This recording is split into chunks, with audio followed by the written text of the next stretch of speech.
하나님 말씀 말라기 2장 17절에서 3장 6절 말씀 우리 한 절씩 교독하겠습니다.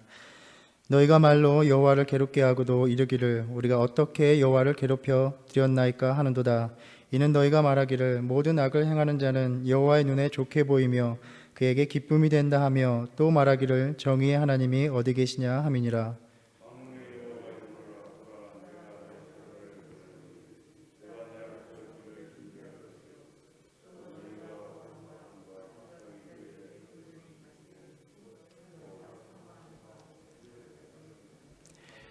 그가 임하시는 날을 누가 능히 당하며 그가 나타나는 때에 누가 능히 서리요. 그는 금을 연단하는 자의 불과 표백하는 자의 잿물과 같을 것이라.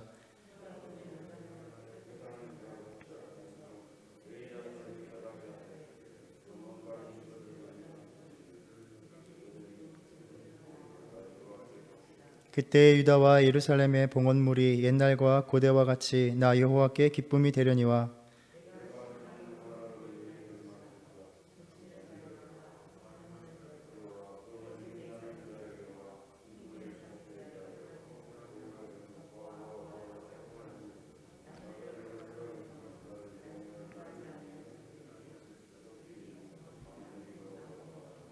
함께 읽겠습니다.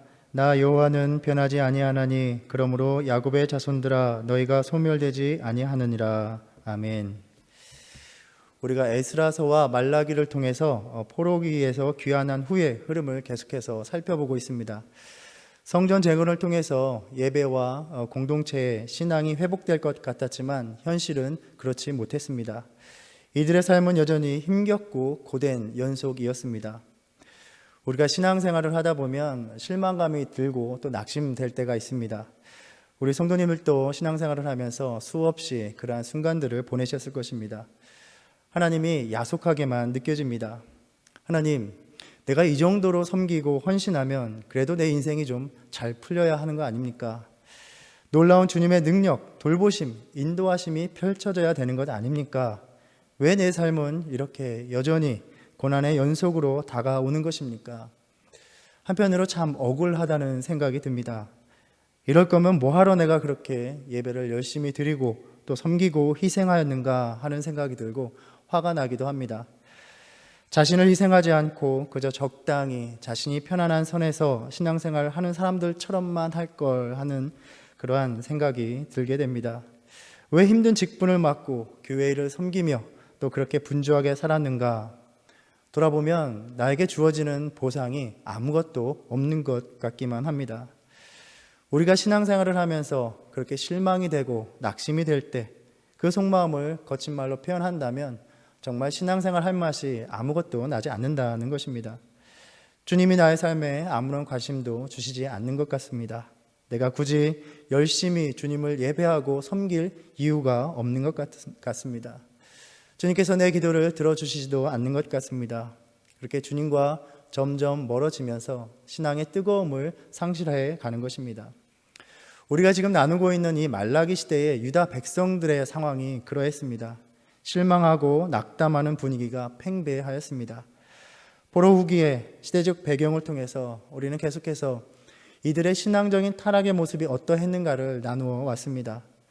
하나님께 드리는 제사는 엉망이 되고 이방 여인들과 혼인을 하면서 이방 신들을 섬기는 문화를 거리낌 없이 받아들이고 있는 것입니다. 우리는 말씀을 읽으며 이들의 이러한 모습을 보면서 참 신실하지 못하다 이렇게 비난을 할 수도 있습니다. 그런데 이들이 과연 그렇게 원래 신앙이 없는 사람들이었냐? 결코 그렇지 않습니다. 귀환한 공동체를 이루었던 사람들은 어떠한 사람들이었습니까?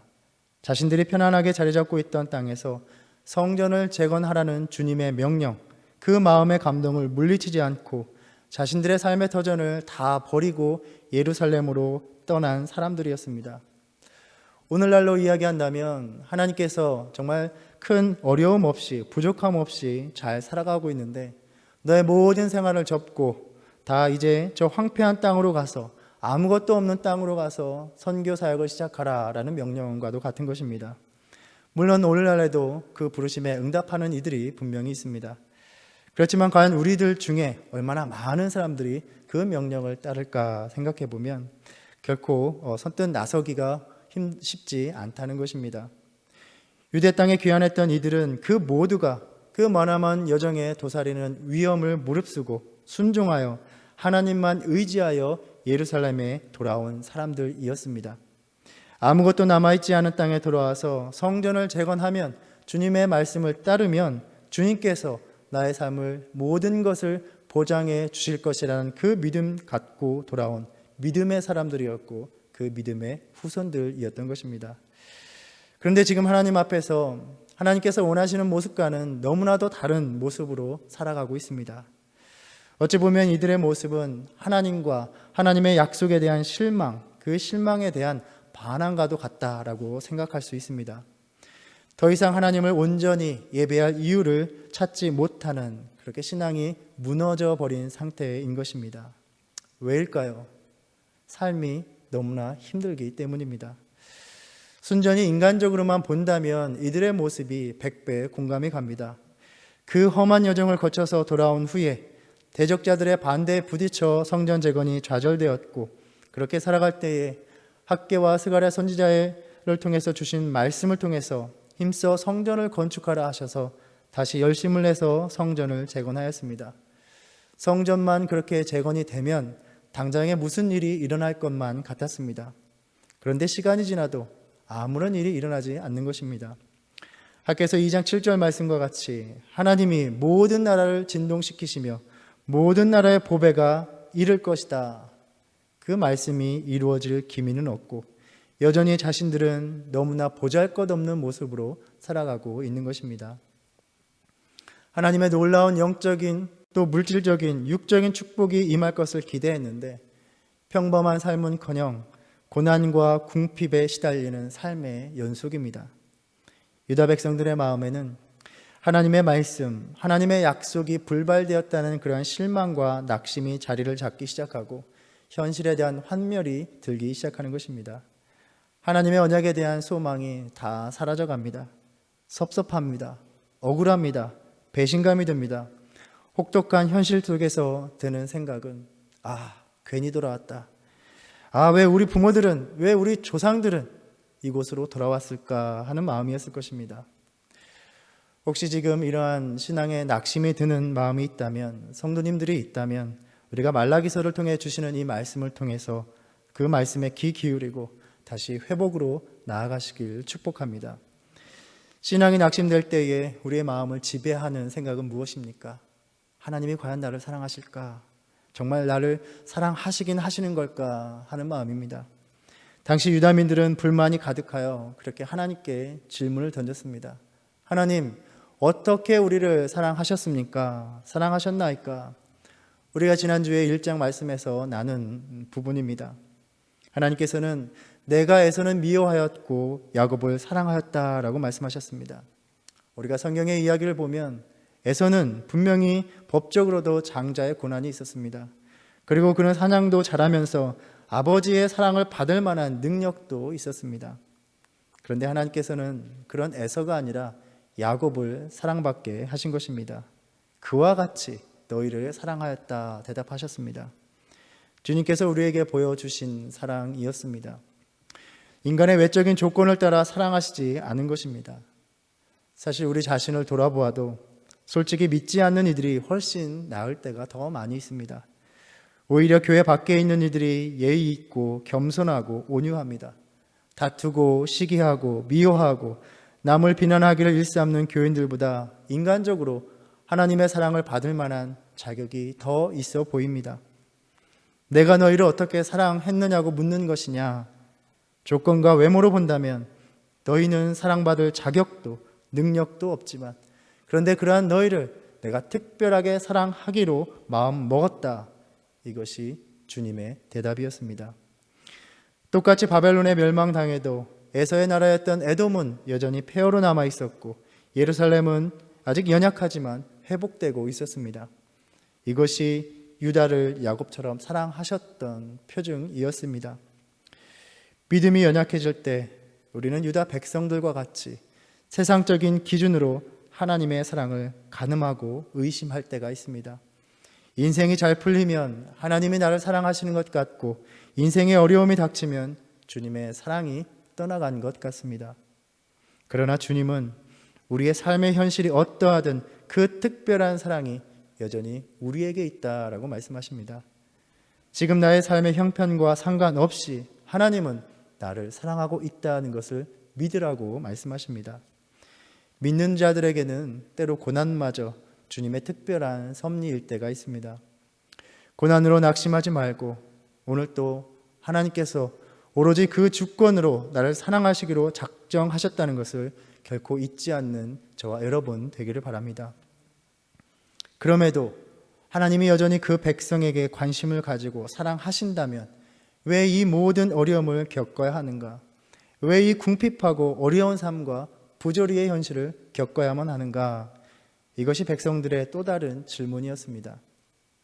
우리의 삶의 고난에는 여러 가지 의미가 있고 신앙적인 차원에서도 아주 다양하게 하나님의 뜻을 해석할 수 있고 받아들일 수 있습니다.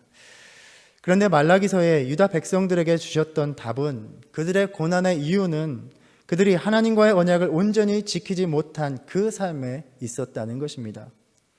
이제 성전을 재건하였으니 모든 것이 다 되었다. 그것이 전부인 양 이제는 하나님께 모든 것을 받기만 하면 되는 것인 양 살아가면서 진정 하나님 앞에서 신실하게 살아가고 있었는가? 너희의 모습을 돌아보라고 주님께서 그들에게 말씀하셨습니다. 우리의 믿음이, 우리의 신앙이 인생에 대한 기대와 맞물릴 때 어려운 현실이 다가오면 우리는 실망으로 가득하게 됩니다. 그럴 때 우리가 보이는 신앙의 모습은 어떠한 모습입니까? 차마 신앙은 버리지는 못합니다. 그렇지만 신앙의 삶이 형식적이고 무감각해지고 껍데기만 남아 딱딱하게 됩니다. 오늘 말씀 우리 성도님들이 또한 영상으로 나누실 텐데 혹시 우리 성도님들 마지못해서 신앙생활을 하고 있지는 않습니까? 유다 백성들은 여전히 제사를 드리고 있었습니다. 하지만 그 제사는 구색 갖추기에 불과했습니다. 1장 6절에서 주님은 너희는 나를 공경하지도 않는구나 라고 말씀하셨습니다. 그러자 유다 백성들이 하나님께 묻습니다. 우리가 언제 주님의 이름을 멸시했습니까? 그때 주님께서 주신 대답은 너희가 더러운 떡으로 나의 제단에 드리고 희생제물이라고 드리는 것들이 흠 있는 것들, 저는 것, 병든 것으로 드리고 있지 않느냐. 총독, 너희 인간의 통치자에게도 바쳐지도 못할 그러한 제물, 그 인간의 통치자도 기뻐하지 못할 제물로 나에게 드리고 있다라고 주님이 말씀하셨습니다. 어쩌면 그 당시 그들의 마음은 주님, 이렇게 어려운 때에 어떻게 흠이 없는 제물까지 요구하십니까? 이렇게라도 주님께 바치는 것이 어디입니까? 제사를 멈추지 않고 드리는 것이 어디입니까? 라고 불만 섞이고 짜증나는 마음으로 제사를 드렸을 것이라 생각해 봅니다. 오늘날도 많은 신앙인들이 그 같은 마음으로 하나님 앞에 나오는 경우가 많을 것이라 생각합니다. 하나님, 요즘같이 다 온라인으로 편하게 드리는데 그래도 내가 현장으로 나와서 예배 드리는 게 어디입니까? 오늘날 다 섬기고 헌신하기를 꺼려하고 번거로워하는데 그나마 내가 직분이라도 맡아서 주님 섬기는 게 어디입니까? 주님 도대체 뭘 더 바라십니까? 우리의 믿음이 언제부터 주님 앞에 당연히 보일 모습들, 당연히 드려야 할 내 삶, 나의 태도들, 자세들이 하나님 앞에 대단한 것처럼 내세우며 유세하게 되었는지 참 기가 막힐 뿐입니다. 주님은 그런 우리에게 그리고 그 백성들에게 너희가 진정 나를 공경하지 않는구나 라고 말씀하셨습니다. 마치 자녀가 부모에게 무언가 불만이 가득하여서 자기 성질대로 해도 되는 것처럼 구는 모습입니다. 마지못해서 부모의 말을 듣는 모습입니다. 그렇게 유다 백성에게 하나님은 귀찮게 수발드는 부모님처럼 되어버렸습니다. 우리가 이 유다 백성들의 모습을 보면서 마음에 새겨야 하는 것은 때로 우리가 겪는 신앙적인 방황이 하나님을 향한 경외감을 거두어도 된다는 것을 의미하는 것이 결코 아니라는 점입니다. 감사하는 마음도 없이 형식적으로 마지못해서 드리는 예배, 주님께 인색한 마음은 하나님을 멸시하는 행위다. 주님은 분명히 그들에게 말씀하셨습니다. 하나님은 우리의 어려운 환경, 현실 속에서도 하나님께 드리는 예배의 행위가, 주님께 바치는 행위가 최선의 것이 되기를 바라고 계십니다. 그러할 때에 비로소 우리에게 영적인, 육적인 회복의 소망이 생기게 되는 것입니다. 제사장들은 유다 백성들에게 가르침을 베풀어서 죄에서 지켜야 함에도 불구하고 백성들이 흠 있는 짐승을 제물로 드리게 내버려 둠으로써 그들을 불순종의 길로 이끌었습니다. 느헤미야서 10장 13절에 보면 제사장들이 이 제물을 통해서 자신들이 받을 몫을 받지 못하니 밭으로 나가서 일하지 않으면 안 되는 상황이 되어버렸습니다. 그러니 흠 있는 제물이라도 백성들이 갖고 나오면 감지덕지한 것입니다. 그렇게 사람들의 비율을 맞추기 위해 급급했습니다.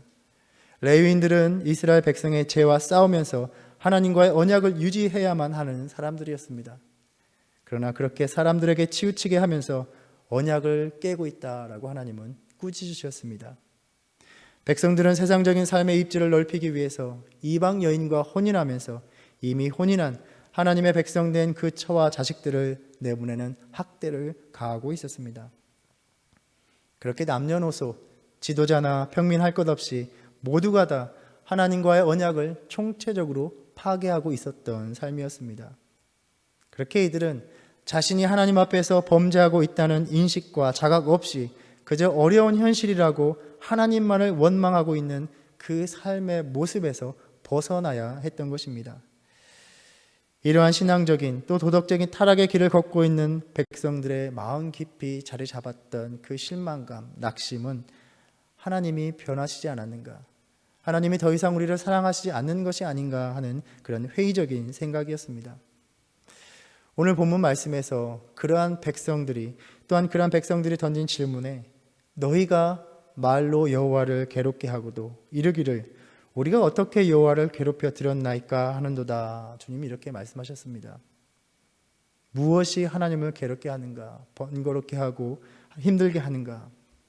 바로 그 마음에 있는 그 우러나는 말로 하나님의 돌보심을 부정할 때입니다. 모든 악을 행하는 자는 여호와의 눈에 좋게 보이며 그에게 기쁨이 된다 하며 또 말하기를 정의의 하나님이 어디 계시냐, 그렇게 빈정대는 것입니다. 야, 하나님 믿어도 아무 소용없더라, 하나님 안 믿고도 사람들 잘만 살더라 하는 이 말을 들을 때마다 하나님이 괴롭다라고 말씀하시는 것입니다. 너희를 지극히 사랑하는 아버지 되신 하나님을 믿지 못하고 하나님을 비방할 때 하나님이 무척 괴롭다라고 말씀하셨습니다. 시편 37편 7절에서 험난한 인생을 살았던 다윗은 이렇게 말합니다. 여호와 앞에 잠잠하고 참고 기다리라. 자기 길이 형통하며 악한 꾀를 이루는 자 때문에 불평하지 말지어다. 또 10절에서 잠시 후에는 악인이 없어지리니 내가 그곳을 자세히 살필지라도 없으리로다 라고 말합니다. 백성들의 고난, 우리들의 어려운 현실은 야곱을 택하신 그 사랑으로 나를 사랑하시는 주님이 결코 원하시는 현실이 아니라는 것입니다. 주님은 악이 성행하는 그 시대에 인내함으로 하나님을 더욱 신뢰하라라고 말씀하십니다. 적당히 세상과 타협하며 그 부끄러운 믿음의 삶을 하나님 탓으로 돌리며 원망하며 부정적인 말을 내뱉고 있지는 않은지 우리 자신들을 돌아보기 원합니다.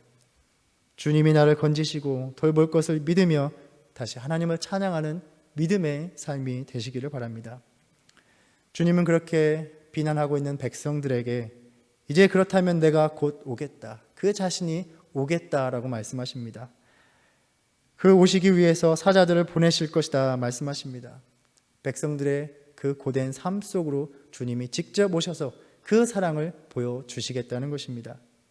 이 사자들을 통하여 하나님과의 언약의 관계를 온전히 회복시켜 주실 것임을 선포하십니다.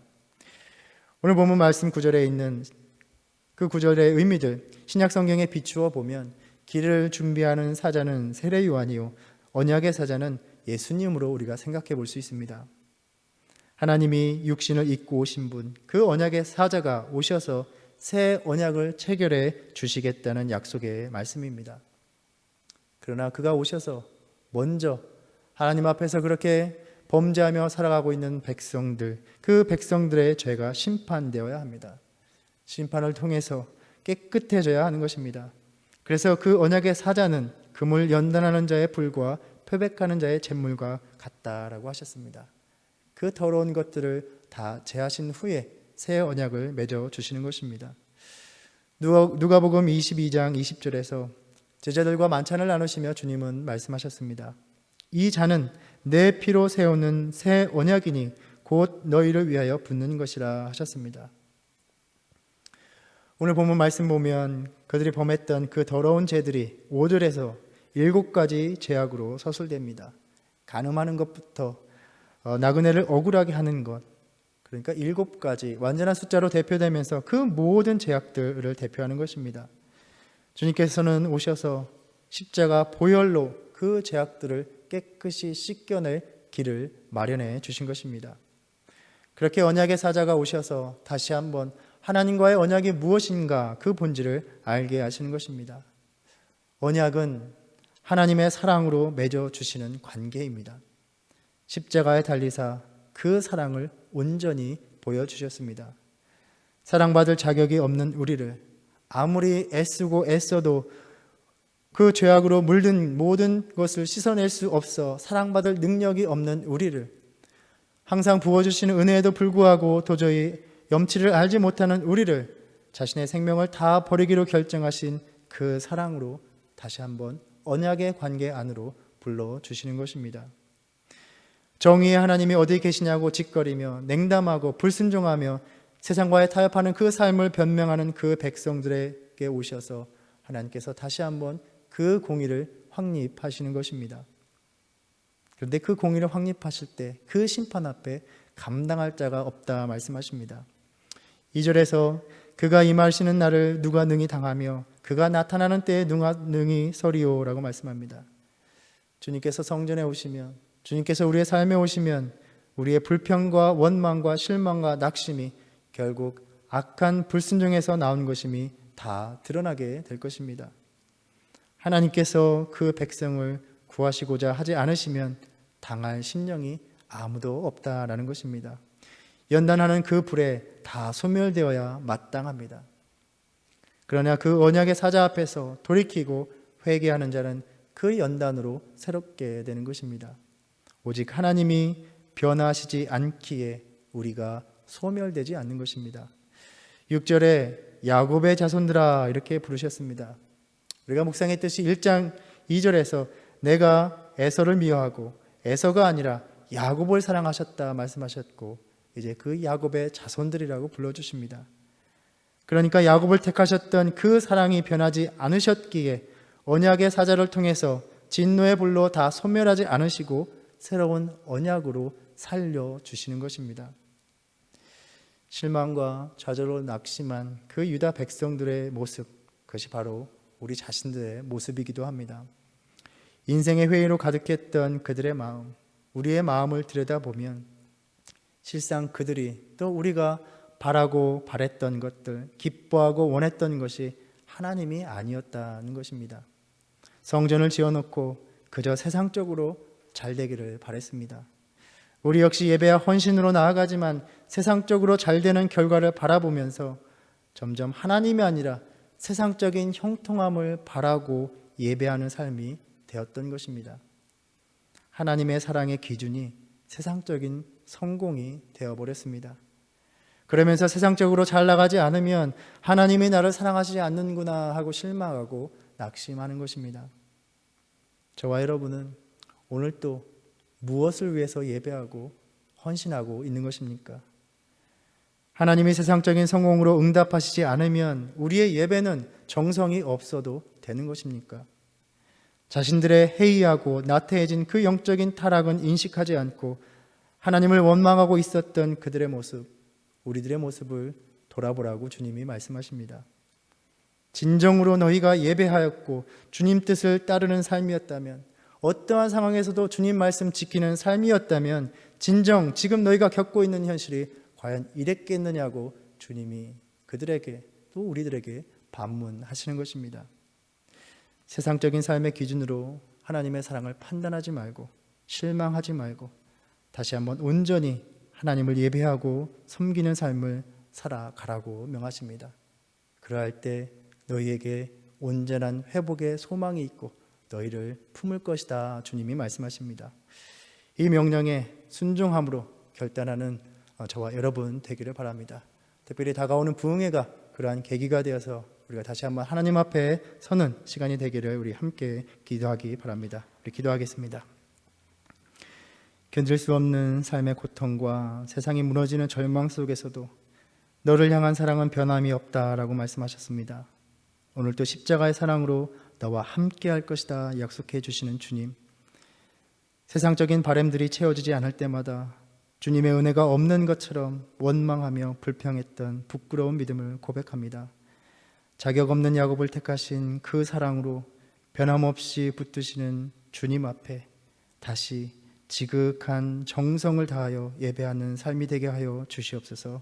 예수님의 이름으로 기도드립니다. 아멘. 하늘에 계신 우리 아버지여, 이름이 거룩히 여김을 받으시오며 나라에 임하옵시며 뜻이 하늘에서 이룬 것 같이 땅에서도 이루어지이다.